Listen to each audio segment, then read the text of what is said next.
let's talk about politics. Let's not talk about politics. Oh, I definitely don't want to talk about politics. Also, it's boring. So I feel like it's boring. Especially without Donald Trump. Politics. So boring. Yeah. I know. He'll be back. He was on pause for a minute. He got a timeout. Like he could be a guest on Orange Country. I don't even comment. I'm just like in a holding pattern we could to have get Donald, canceled. well, I can say things about Donald Trump being orange because I'm orange. I'm very vocal about my political views. Well, I mean, I don't think it should shock anybody. I'm maybe gay. we tone that down a bit. Don't get me canceled. I won't get you canceled. Who's going to cancel you? Who even don't like know. Ramona? I mean, who's a Trump? No, follower? not her. I don't know. I don't think most of the people I guess in Orange County, that's known to be pretty conservative. That's what I hear. Orange County is crazy conservative. Makes no sense to me. Me neither, because we're all like stoned and happy. Like the beach is there. Yeah. Like be like less intense. I don't know what it is that, a lot of people. Welcome to Orange Country, by the way. Welcome to Orange Country. We're already off and running. Yes, we are. We weren't going to jump in and talk about politics, and that can be something that we sprinkle in here and there. Not something that Gina wants to talk about politics, but a little sprinkle. There's a lot of crossover from talking about the spirituality and the path a lot of people are on, including you and I. Yes. And yours and that and the state of the world. Yeah. I know that. So fragile. It is. It's very fragile. And I don't think people realize how much the energy that we're all putting out there as a country, as a world, how much that affects all of these things that supposedly are happening to us. They're happening because of us. And the fear of it or the wanting to fight about it, it only adds fuel to it. I wish that we could just separate the real politics from the social issues. Yeah. And that is where... Well, they've just gotten so it's muddy. so bad. Yeah. And that's a problem. It's a real problem. You shouldn't be mixing in like, I want to pay less in taxes with human rights. I just think it needs to be separate, because you could want to pay. You could want one thing and not the other, but somehow they're all lumped in together. But somehow it all lumps into, and it doesn't belong together. And that's why it's like, it's gotten so divided now that if you too polarizing. If you don't want to wear a mask, then you're I don't even know what you are anymore. Right. I know, but like for a minute it was tied. Yes, they were all tied. And it's like, why couldn't I also be a Democrat but want to wear a mask? Right. But no longer, which I don't want to wear a mask, by the way. And I don't either. They're gross. Would say a Democrat. It's like a sleep sack. I can't deal with the masks. And I even get people, I know a lot of people are still wearing them, but I don't care if other people want to wear them. Yeah.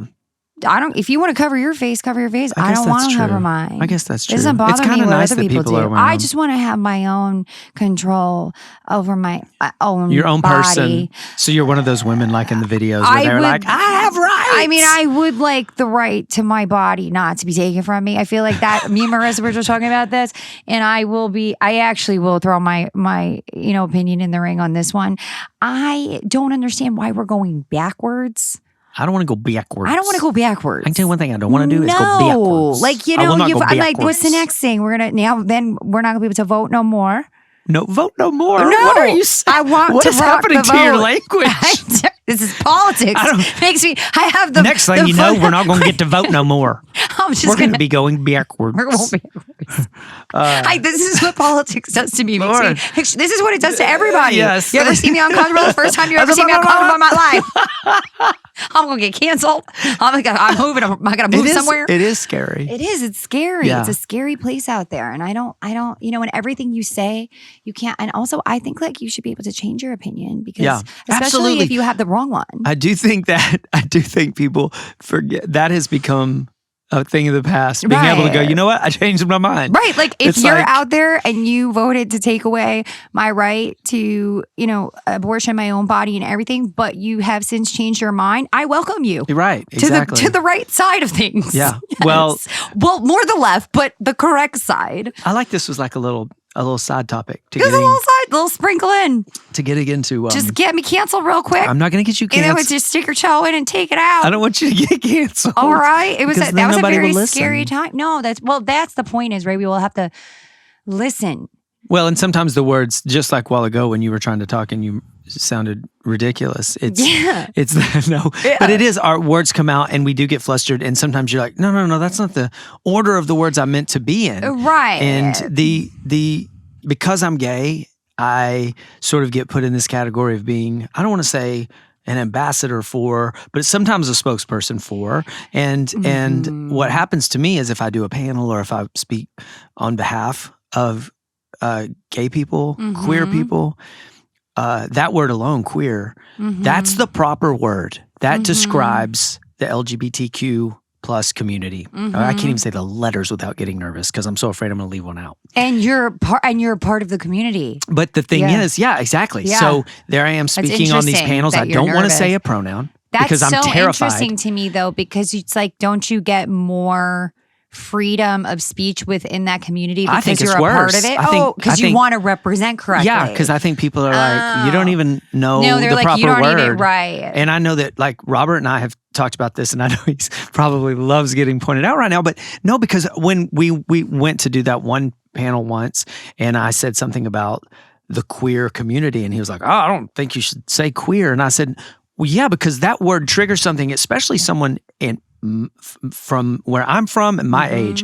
I'm 48. I grew up in a small town in Texas, and I can say when you were called a queer, that was not a compliment. It was derogatory. And even the way people would say it, queer, I mean, it's like, it's a word. I'm saying it funny because it is, hopefully you can make it funny because it is so small-minded. Yeah. But now the community is trying to take that word back and the power around it of it just representing a lot of different people. But I think historically, there have been, in history have been words from populations of people who were held down. That they try to take the power back on it. But where's the line of who can say it? That's the thing. I'm not saying anything to anyone. No, That's I know. Where my would you say a queer person? Or would you just avoid that word? I would not. And what is that? that? No, because that's just not something in my vernacular, I feel like. Right, but the thing is, it's not, there's no negativity around it. A queer person is a trans person, a lesbian person, a gay person, somebody of that world. Inclusive. That's the queer community. But every single time I've said it, even since we've been talking, I feel the stigma. I don't like that word, and I'm trying to change the story. Even saying I don't like that word could get me in trouble because that's letting the word have the power. Yeah. It just sounds.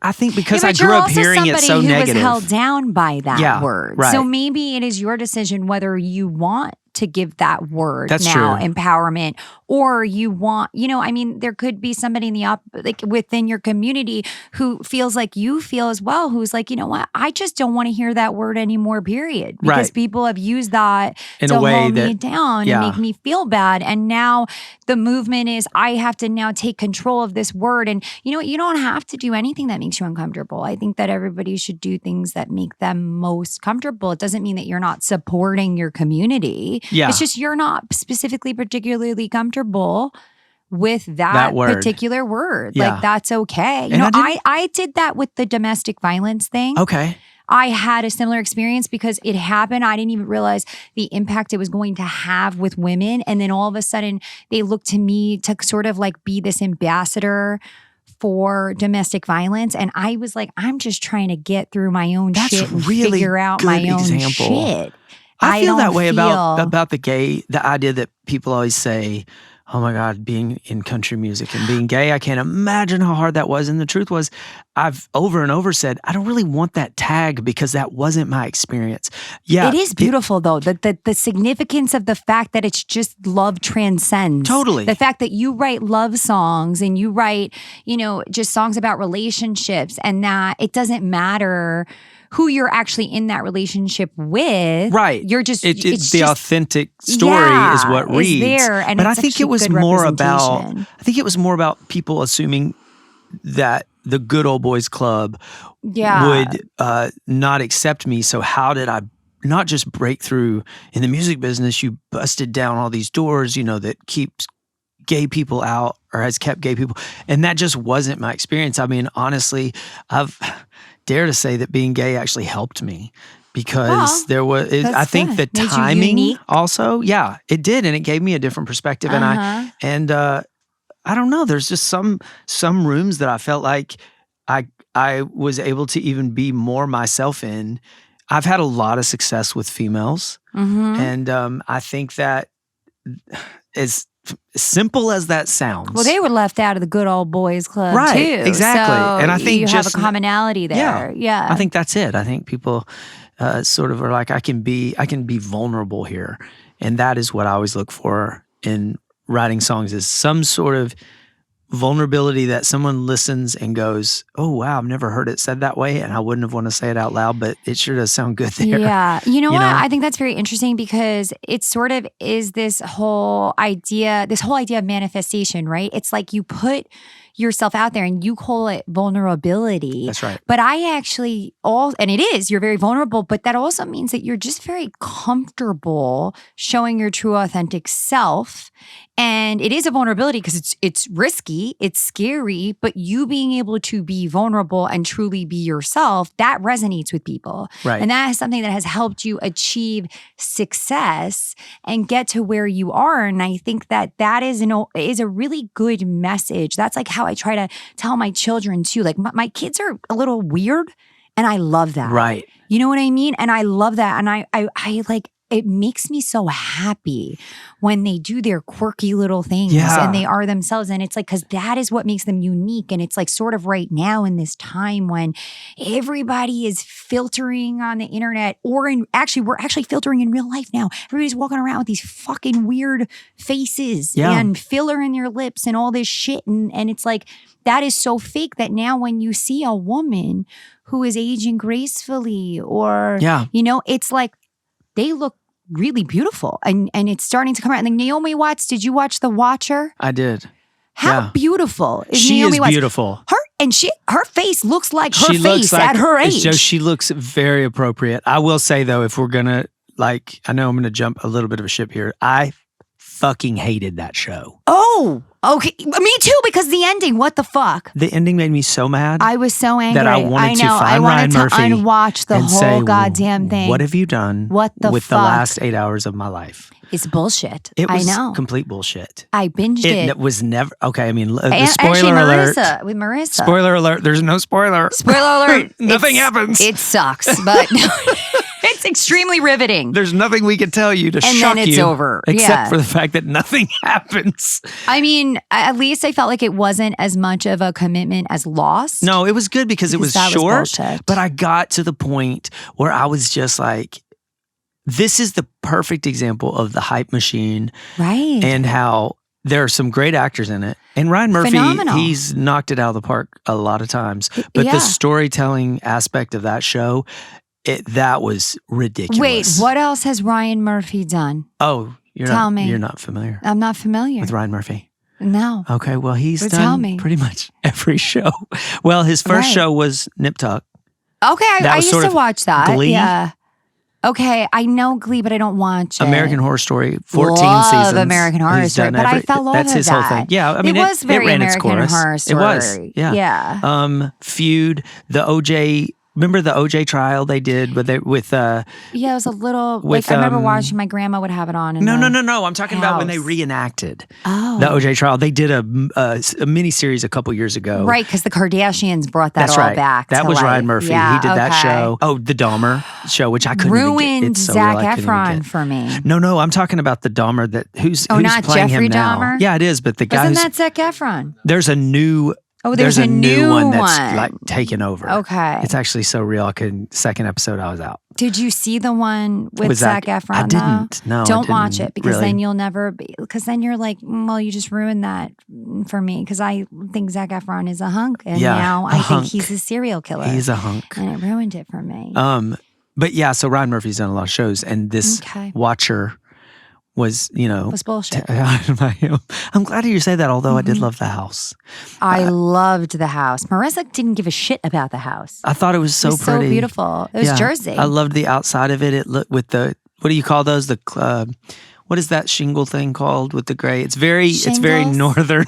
Shingles? Is that? Yeah, yes, shingles. The northern shingles. The northern shingles that are kind of gray. Shingles. They look, you know what I'm talking. They sort of Hamptonish looking, or what do you call that? Shutterboard, sugar breaker, sugar breakers. Sugar breakers. Shutters. I don't know what they're called, but you'd know if you saw it. We'll just shout out like wainscoting. Yeah, that's inside. We'll just shout out boards, 2x4s. Those are 5.5-inch lateral. I thought that house was neat. It was beautiful. It was neat. It was very neat, and the show was neat as well. No offense but I did to Ryan Murphy and Naomi Watts and Jennifer Coolidge is in that show, and she can do no wrong right now. You know, she's the one. I love that you don't know who these people are. I don't know You're anybody. Killing me. I don't know so fucking amazing. anybody. I swear to God. You know Jennifer Coolidge. She's the one that was Stifler's mom, who's now. Oh, I love her. Yeah, she's in everything right now. That's funny because Shannon got compared to her. Her reunion look, they said, was very. Shannon wishes she was as cool as Jennifer Coolidge. The bend and snap. Have you ever heard all the people that imitate her, like Ariana Grande can imitate her? Oh, really? Yeah. You know who Ariana Grande is? She's this pop star. I do know. I don't know how she keeps her head up with that ponytail. I know. Right? She's really good at imitating people, though. You should look it up. Because her vocals. She's like legit. She can do Celine Dion. I like Ariana Grande. I do. She seems, and you know what? She had the show where she was with the other girl that I know her as a child because my kids dabbled in. She came from a kid show. No, I know my kids watch that and show. They still watch really it. Weird. And I hate the way her voice sounds on that show. I know, but it's also like intriguing. Her voice. Oh my God. Okay.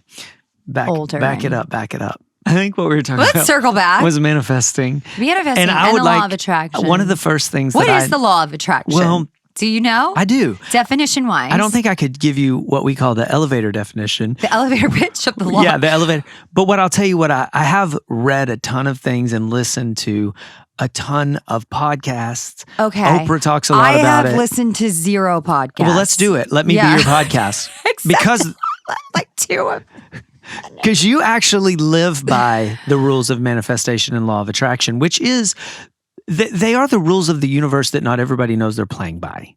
And the thing is that the law of attraction says that no matter what, everything that comes to you, good or bad, you are asking for. Okay. A lot of people don't like that. Yeah, no. Because they don't want to believe that a sickness or maybe a divorce or that they brought it on themselves. But and I don't even like saying that language. That sounds negative. Though, but it's not because I see what you're saying, because I do believe that, because even something that's bad, though, even though bad in the moment, could just be something that's getting you to the next place. Well, and ultimately, or where you're supposed to it has to be, because the thing is, it's there. So it has to be there for the reason that the universe or whatever you decided before you even got here. That's bigger than I could even get into. But the law of attraction itself says that whatever you are thinking about, whatever you're talking about,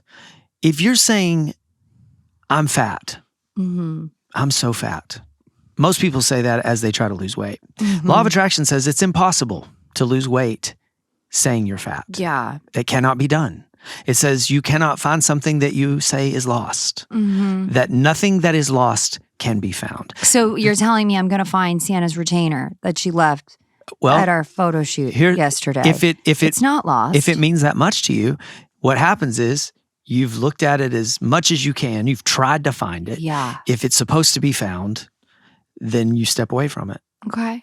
I've done this with like my wedding ring. Okay. Yeah. I've had it multiple times and this isn't an example. I'm not saying that you're always going to find something you lose, but I have lost this ring multiple times. It was actually my grandfather's wedding ring, which I don't know what he would think about it being involved in a gay marriage, but whatever. The ring fits me and it means a lot to me that I wear it. Now, I have lost it in places that I'm like, I've definitely actually lost my grandfather's ring this time, like in an airport once. And because like sometimes it'll fly off or something. And I have to look for it, put energy on it, say, oh, God, I really wish I could find that ring. But every time I found it, I have said, I guess it's not meant to be. It's okay. I'm letting it go. You let it go. I'm go letting to it the go. world. Let it go. Always comes back to me. Don't you think that is in part your grandfather's approval of your relationship? Oh, that the ring keeps coming back. Yes, absolutely. But I'm saying that my attention on it being, quote, lost, I had to let go of that. Yeah. Because focusing on the it's lost, it can't be It found. won't find it. So Yeah. I had to release it, basically. And hold on loosely is sort of one of the terms I have heard over and over about dreams, about something that you want to happen. Instead of going, I really want a new car, okay?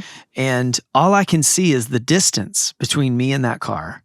It's like, I want that car, I want that car, I want that car, I want that car. You are literally focusing on the lack of the car. The universe only knows to give you that space. You don't have it, and you're focusing on the fact that you want it so bad.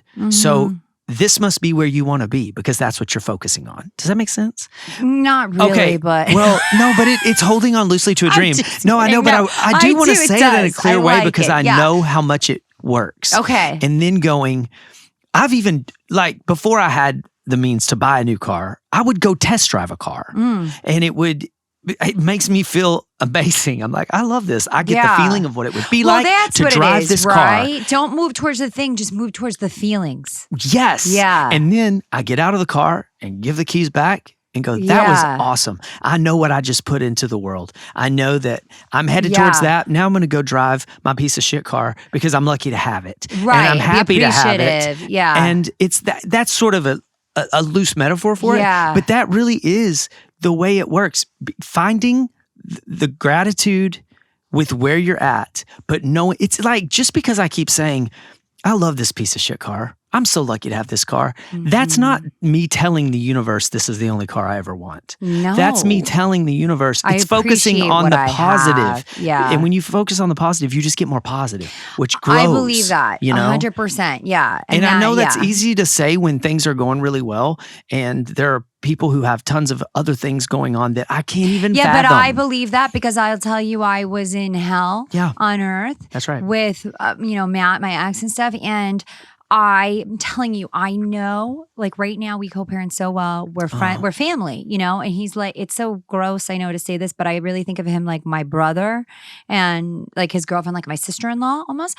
And we're a family and we do so great. But even when things were bad, it's like for my kids, sometimes you need that beacon or that thing that like forces you to stay positive. But I was just like, I will like force this, like, and I will just feel the way I feel about it until it is, and will it to be until it is. And you saw the good parts. And I saw the good parts and I refused to like give in to, well, we don't get along. He's a jerk. But most exes only focus on the bad parts, and that keeps the bad growing on both sides. I don't have that. Because you're feeding that. I don't want that. Like that feels yucky. So I just tend to try to move away from the stuff that feels bad and move towards the stuff that feels good. That right there is the key to everything, and something that we haven't been taught. We have been told to struggle, to fight, to swim upstream. It's supposed to be hard. Well, guess what? It's hard because we keep saying it's hard. Yeah. Because the universe says, oh, you want to do this, but you want it to be hard. So let me throw all of this shit in your way. And I just think that saying of like, what is it? If it was easy, everyone would do it. I feel the opposite because it is supposed to be easy. I feel like if it was hard, everyone would do it, and that's because everyone thinks it's supposed to be hard. Well, I think it is hard. I think everybody has a bag of shit to carry. Like there is, right? But how you approach it and how you carry it. But you said something that I really didn't get. I didn't latch on too fast enough, which was I'm moving to what feels good. Yeah, even if it's hard, right? So it's like everything, it is hard. You're right, but It then might it's be like hard you to have make a yourself choice. feel good. Right, but you have a choice of how you handle those things. Right. So hard things are going to happen to everyone. Right. But how you take control of that and how you choose to navigate through that fire. And I think I was talking matters. more like career things, like songwriters in general. I'll talk about that just because I speak to so many songwriters Okay, so tell me, like, young artists. Can you give me like a fun example of like a very specific artist, like with the name of the artist? Yeah, and well, an let's example? talk about Walker Hayes. I know we talk Love about him Walker a lot, Hayes, but it's yes. because he was in Nashville for 17 years before he had a legitimate foothold on like having success selling tickets. 6 children, So many children. loss of a child along the way, Yeah. And working at Costco as soon ago as less than 5 years ago, and That's crazy. I still can't get over that. Right, but here's the thing. He was looking at it, and I'll speak for him, although he may say it differently, but from the outside, what it looked like to me was he was looking at everything so through the tiniest lens of what success was, looking at it really closely. I actually think when they lost Oakley, their baby, I think it rattled him in a way that all of that other shit that he had looked at so closely and thought was important, he let that go. Okay, that's Hardship does that to you. Well, especially when you've been chasing it and wanting this career, and then you realize, what am I even doing? What's important? And there was this moment where he let go of the idea of commercial success, the thing that he wanted so badly for so long, because radio specifically they just couldn't understand what he was doing. He's so different than everyone else. He really is. He is. Yeah. And so, which makes him incredible and unique and wonderful. absolutely, and his but music it should also be heard. makes it harder to. It doesn't fit. Yeah. And so Right. he couldn't conform. Yeah. A lot of people are able to go, you know what, I'll just dial it this much to the left, and maybe they'll, and I'm just saying left or right. I'm just saying I'll make it more in the middle. And he never could do that. And so I think he came to a point where he's like, maybe I'm just supposed to release these songs for us. And I have this following of this, that people that love what I do, and I'm going to do it for them. And I'm no longer going to worry about all these other people that aren't paying attention. And it was like overnight. That was when Fancy Light came in, because he wasn't chasing anything, and his managers are in the room. So, I mean, I'm saying that it was a true moment of it, and I compare it to the moment years before when I had been writing for 14 years, never had anything happen. All I wanted to do was make money. I wanted to make a living writing songs. And what happened was I had this moment where I tried to get a real job. It's a long story, but I was like borrowed a suit and went for this interview. And I was in the waiting room at this big real estate place in LA. I was living in LA at the time. And I had a panic attack. The only one that I could even count as a panic attack, where I had to like get the tie off my neck and open the shirt, sorry, I hit the microphone, open it, like I had to get out of the suit. And I left there and just knew, no matter what it took, no matter what I had to do outside of songwriting, I had to do something to support my songwriting habit. And that was it, which meant going back to bartending, because that was a job I could do and also write songs. I was done worrying about how I was going to make a living. In that moment, I was like, this is what I am. I'm a songwriter. I may never make any money. Yeah. It was a year later that I had my first number one, after 14 years of chasing it. Yeah. It was that moment of release, of saying, I've put all these dreams out there. I don't know why it's not working, but I also know that's what I want, but I'm just going to do what I can do. And that's what Walker did. I'm just going to do what's right in front of me, which is write the song for today. Yeah. And tell it the way I want to tell it, and stop worrying about when the ship is coming in. Right. And what that did was open up the harbor. I mean, and the ship came in, and he's such a great example of that. And I don't know that he would describe it just like that. He's also, coming to his version of Christianity in this. He didn't have a strong faith before, and he's this, has found a lot of himself in that. So I think that's part of it too. But the power of going forward and focusing on what's right in front of you, and not worrying about what happens next week, what happened last week. I don't do that. I know, and that's really, it's amazing that you have that, because you do that naturally. And that's not normal. Yeah. I mean, you're not living. Not. I know that even in the brief time we've been together, I never hear you go, what if? What if it falls apart? What if people don't accept this season? What if I'm not a superstar? You just are like, I'm having a lot of fun doing this. Us sitting here now. I am. Great example. This is just fun. Nobody fucking knows why. Right. Why would the two of us be sitting here? I don't even It was just easy. It was just easy. It just happens. I think that, like you said, it's like when you just give in, like I live life, and what feels good, I do.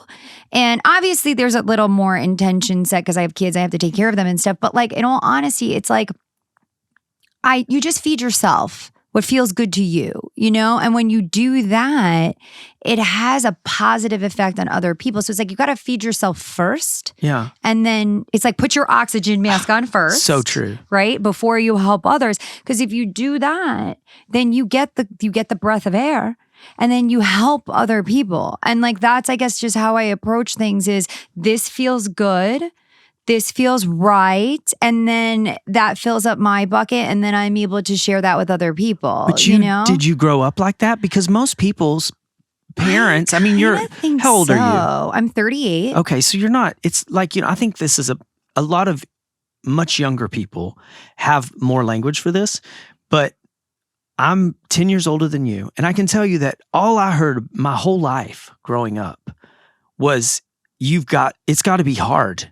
Like it's not go for what feels good. It's get a job that's probably miserable, because that's life. Yeah, no, my parents were like kind of hippies, and my dad is like very in tune with his emotions, and he's very like wise, and he gives me such good advice, and they've built me up so that like I like myself. You do. And I don't that's really, important. It's not in a way that's like egotistical. No. It's just like I feel like I have a good foundation for myself. The more that I get into this fame and this celebrity and this industry, the more humble it actually makes me. It makes me know the things that I definitely don't want to be.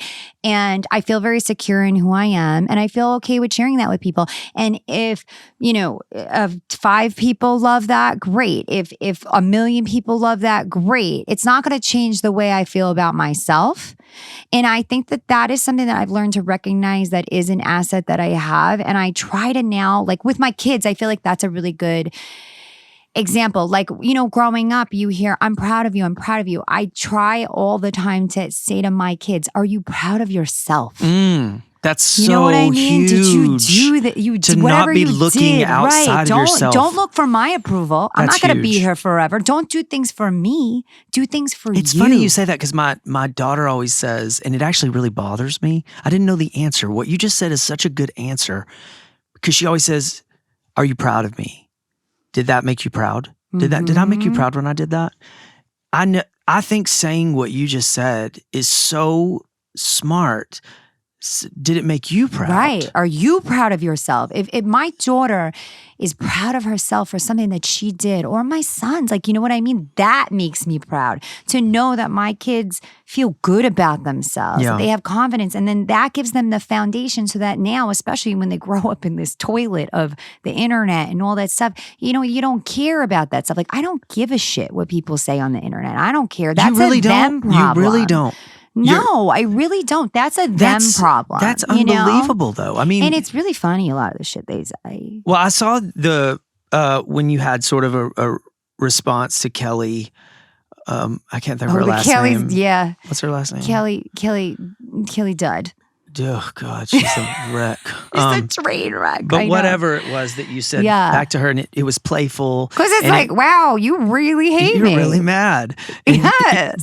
But I think it's so unusual. I mean, you say it when you talk about not caring what people think, you say it almost flippantly, as if you don't really realize, because you maybe have never had this, how unusual that is.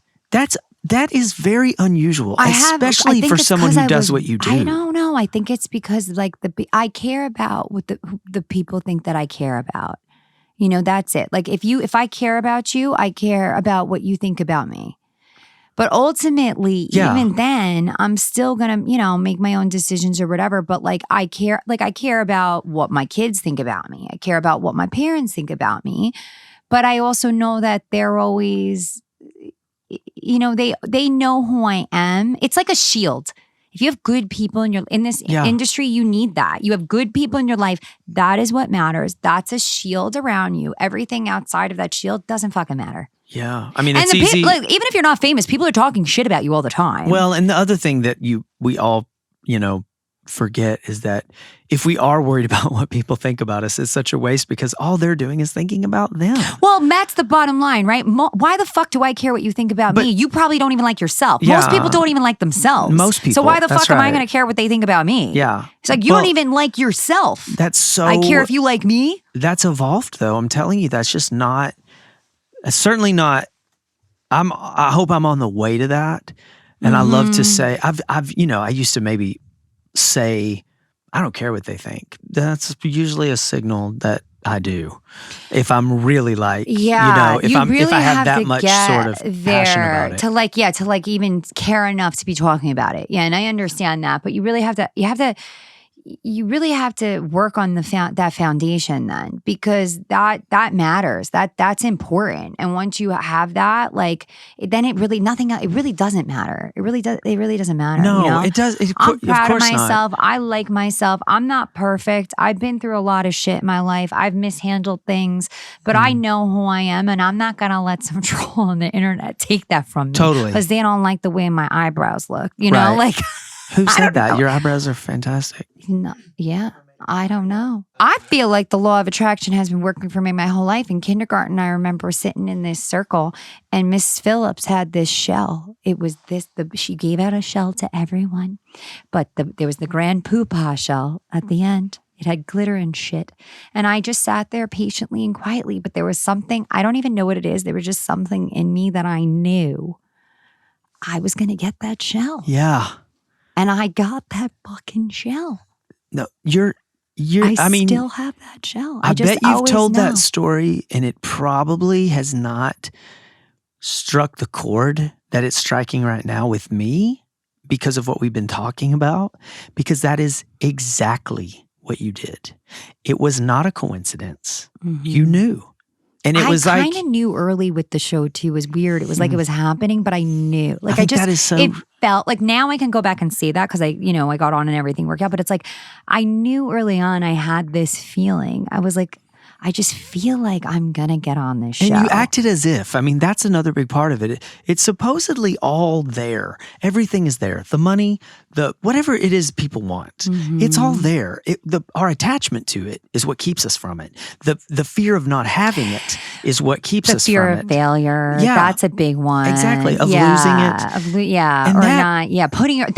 That's a big thing for me in certain areas has been, that's the one thing. It's like there's been like certain things growing up where I've been like, okay, honestly, this industry, I think when I was young, everybody would always say, my teachers and shit would be like, you should be on a separate, I wanted to be in drama club, but it wasn't like cool to be in drama club. And then I was the sports, and I was good at sports. I was like, I'll just go this way. But in my heart, I always kind of thought I should be going the other direction. Yeah, you could feel it. I could feel it, but I was scared of it. And I thought, and look what happened. Scary when you put yourself out there. If it doesn't work out, that would be the worst thing, right? Because it's like you really put yourself out with something that you care about and you're passionate about. Yeah. And if that doesn't work out, for me, that would be hard personally, So, but you ended up, you had a feeling. You were like, I think that's what I'm supposed to do. But this other thing, the path is a little easier, makes a little more sense here. And guess what? Inevitably, you ended up there. You ended up at the party talking to Tamara. Right. I mean, I'm just saying those are the things that even if you try to avoid it, I think that's part of it, right? It still finds you.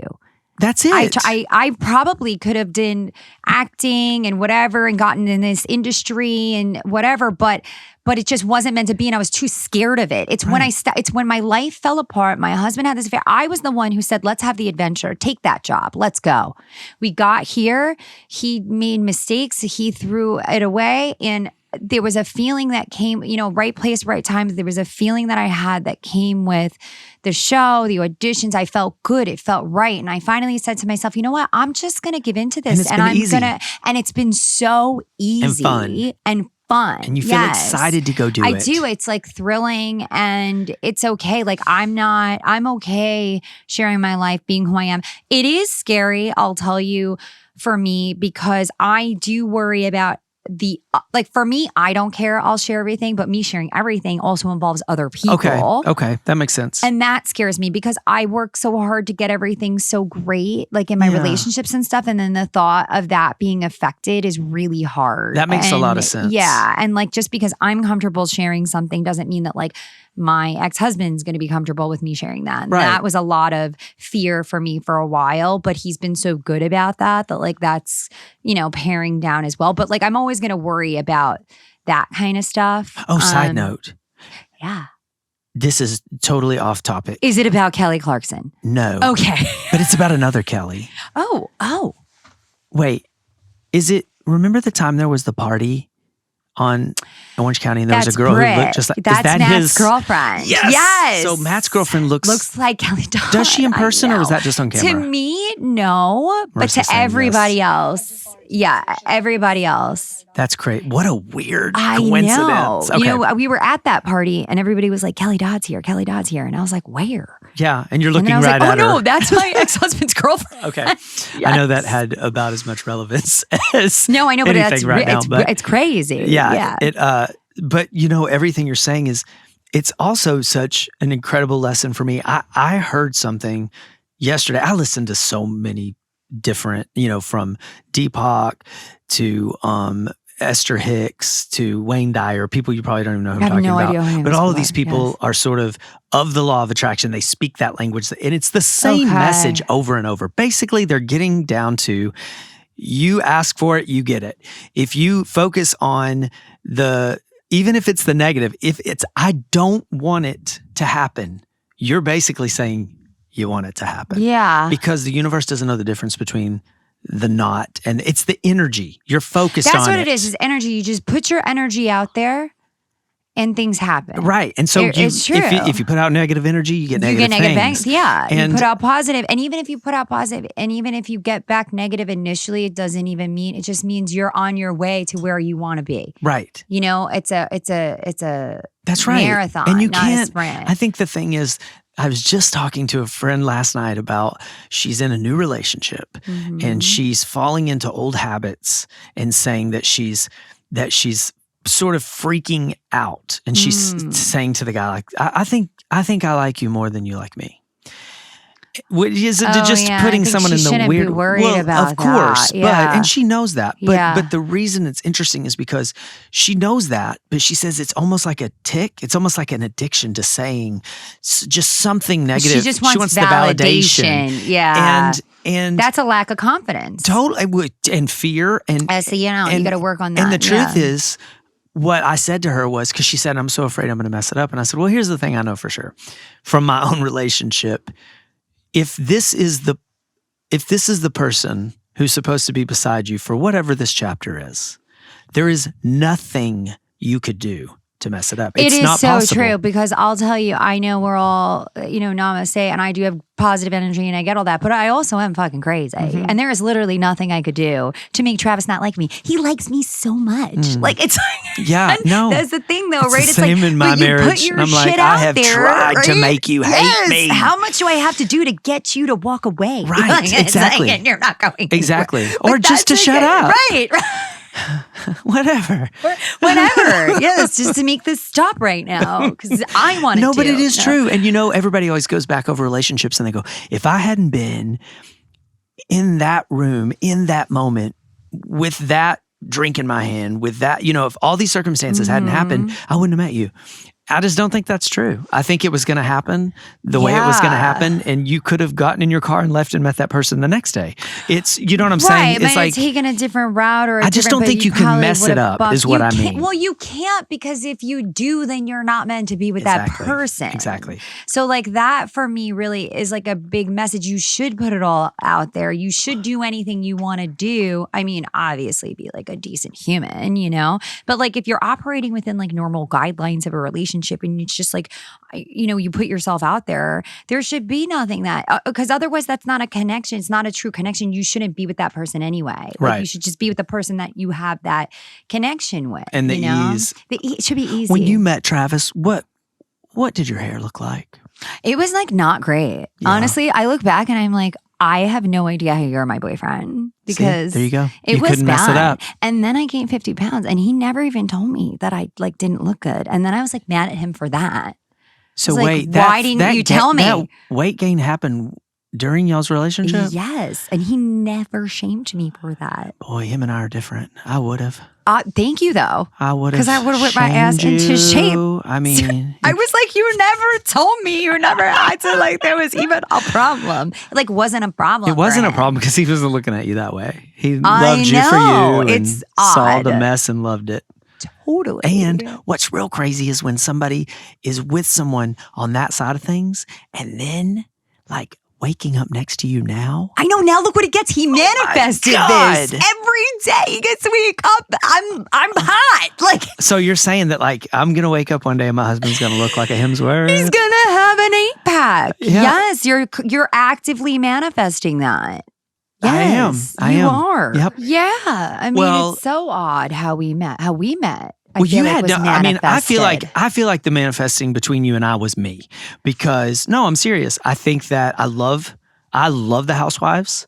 I have been a fan of all of the franchises for many years, and am so entertained by it, and have had it's been such a part of the like my. It's like small talk. It's like when you meet someone and it doesn't take long for me to go, do you watch The Housewives? Because you have this instant like, oh my God, this happened. So I think it's like your thing. Yeah. It's people's thing. Like, I get it. Yeah. It's like your connection, and it is a talking point, and it is almost like it's like a current event. It's like a pop culture. Right. It's a part of pop culture. But you didn't know that you might be running into a country music songwriter. I had no idea, even honestly, when I just needed to get my kids tickets to that Walker Hayes concert because I promised them that we were going to go. So look at that connection of you trying to get Walker Hayes tickets. Yes. And then through the company that I work with Walker and part of his management team and record label, and then Marissa, who works with Walker directly, and Robert, they know that I love the Housewives. You message through Instagram? Yeah, I DM. Is that right? I shamelessly DM'd Walker Hayes. You DM'd Walker, but you didn't know that Walker wouldn't be the one seeing it, and ended up being someone who knows first of all, knows the Housewives. Second of all, knows my feeling about it. Yeah. And texts me and says, you will not believe who just DM'd To be fair, Walker. I didn't even know who Walker Hayes was until I was on my way to that concert. But you see all of these events. I thought my kids made up that dance. Yeah. I swear to God. I was like, my kids are talented. But see, the things that fell in place for us to be sitting here. Yeah. It's one of those things, I got to be honest. It's kismet. Before we were doing this and talking about it, I've definitely had those moments where I thought, what would we talk about? Like, why? We could talk forever. Well, for sure. But I'm saying, I get into my head and go, nobody wants to listen to Gina and I talk. What am I going to do? Ask her about, Shannon's ex-husband? Yeah, that's what we're going to do. We could totally talk about that. But the point being, here we are, and we go on so many tangents and have so many things in common, but also the things we don't have in common is what makes it so interesting. But I think at the crux of us, I look at it and I'm happy that we found each other because we could not be more ends of the spectrum, like where we come from, our background, what we do now, all of that. That's but right. we have the same energy. Yeah. And we have the same like format for life. And I think a lot of people can identify that, and it resonates with a lot of people, right? It's like, just put it out there, whatever it is, and things come back. And sometimes you put it out there and Shane McAnally comes Well, back. by the way, you are it. this journey of spirituality that I've been on, and trying to settle myself, and I'm in recovery, and I've been to rehab, and I'm on this path. And what happens is I meet someone who, you live those things. When you even mentioned the fact you hadn't drank in a year, I didn't even know that. Yeah, I know. That's so weird. And I didn't know you were like sober either. I know. It's just all this stuff that like kind of came, and I know. It's like we met each other at the right time too. Had I met you 2 years prior, there wouldn't have been a reason. And there wouldn't have been, I wasn't even in a point in my life where I could have been even entertained any of this, because I was just trying to get myself up and out of my stuff still. So it's like, you couldn't have even seen it. Meant. Things are meant for a reason. Things happen when they're supposed to happen, and timing and we're is also very a lot crucial. of times, and myself is like, right now looking at houses in Los Angeles. Yesterday we were looking at houses, and my old fear as we walk into a house, and I loved them all. My old fear of walking into a house and going, we have to make an offer. We're not going to get this house. We have to make an offer. What I know to be true is that our house in Nashville, we couldn't afford to make an offer when we found that house. Yeah. And it was our house. 9 months later, it was still sitting there when they lowered the price, and we could afford it. And the point being, waiting for you. Exactly. Yeah. So all of these places that we fell in love with yesterday, I now know from that experience that, this is amazing. I'm going to put my energy here and just see what happens, because this feels pretty damn good. Let's see how this shows up. It doesn't mean that the house is going to come knocking on my door. It just means that the right answer will be so easy to see. Yeah. And I don't have to pursue and chase and cross my fingers and spend more than I should, or feel sick about it. No, just go, these things just show up. Lean into what feels right and what feels good. Yeah, leave space for good things to happen. Yeah. Trust yourself. And love yourself. Good things happen. That's it. Yeah.